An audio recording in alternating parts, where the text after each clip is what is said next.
Happy Thursday, CFS. Today's workout is going to be a functional bodybuilding workout. Today is all about quality movement, but for those of you that are enjoying our running clock workout format, we have included suggested rest. We do recommend that you guys take today's workouts a little bit slower and really focus on perfect movement rather than your score of whatever the time or load would be. Without further ado, we'll get into our stamina test for this week, or for today. Our stamina test is going to be max sit-ups in 60 seconds. So I have my lovely assistant, Coach Josh, with me, and he's going to complete a couple of ab mat sit-ups for you. Shoulders touch the ground, and then as we come through the top of the sit-up, his shoulders come past his hip crease. So basically, reach for your toes, and you're good to go. All right, jumping into our workout for today, it's 3 parts long. Part 1 is going to be 3 sets of 3 to 5 eccentric pull-ups immediately into 1 minute max dumbbell bent over rows on the right arm, and then following 1 minute max dumbbell bent over rows on the left arm. Once you complete a set, you'll take a 3-minute rest in between sets. So Josh is going to demonstrate our movements for us. For our eccentric pull-ups, you guys will jump up to the top of the pull-up bar and then lower yourself down as slow as possible. Don't give up on those last couple of inches. Make sure that you try to lower all the way down to the floor. If you go to lower yourself and you just kind of drop, feel free to use a band so that you can get more out of the movement. If you don't have a pull-up bar, you can use your barbell in your squat rack as a modified pull-up position as well. So you want to make sure that you anchor it down with either heavy weight or bands so that it doesn't come off the squat rack. And you can either do a vertical pull like so. The less assistance that you use from your legs, the harder it will be. If you do have strict pull-ups, you can even put your legs in like an L-sit position and pull yourself up that way. And then you can also get into an inverted position like so. The further that you angle your body behind the bar, so walk your feet back towards you, the less difficult it will be. So changing your angle upwards will make it easier. Coming more below the bar will make it harder. As soon as you finish those eccentric pull-ups, you'll go right into your dumbbell bent over rows on the right side. You can use a box, a bench, a couch, a coffee table, whatever you have. Just make sure that your back is nice and flat, like Coach Josh, and you're going to pull that dumbbell back towards your belly button using your lats. Careful not to overuse your traps. Once you complete 1 minute on one side, you'll immediately switch to the other side and do the same thing on the opposite arm. Beautiful. Once you complete 3 sets of that, you'll move on to your next section, part 2. Recommended that you take at least a 3 to 5 minute rest in between sections.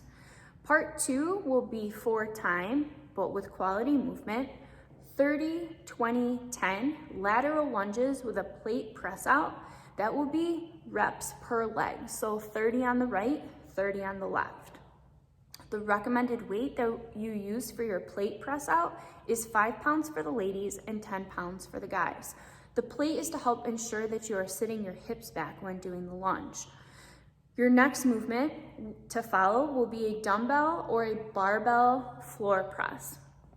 The recommended weight is in dumbbell weight, just so that you guys that don't have barbells understand the load that we're looking for, which is 70 pounds for the ladies, 35 pounds in each hand, or 70 on the barbell, and 100 pounds for the guys. So 50 pounds in each hand for dumbbells, 100 pounds total on the bar.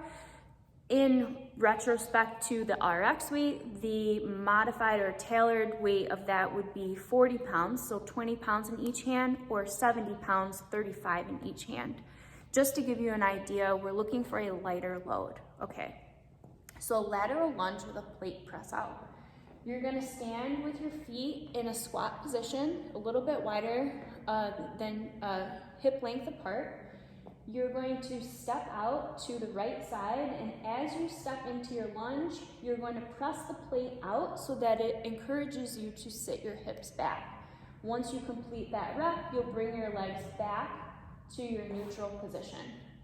You'll stay on one side for 30 reps, and then you'll do the other. So I'm gonna have Josh do a couple of reps to the side so that you can see the proper hip tracking as he comes into the lunge. Turn to the side. Okay. Notice how his knee is never going over his toe and his hips sit back nice and far, okay? If for some reason these lateral lunges are no good for your body, please feel free to just do a squat with a press out. Our next movement will be a dumbbell or barbell floor press.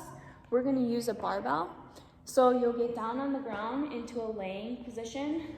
It is important that we mention how to properly get the bar up, which would be with plates, the bar will sit across or will be sitting over the top of your hips.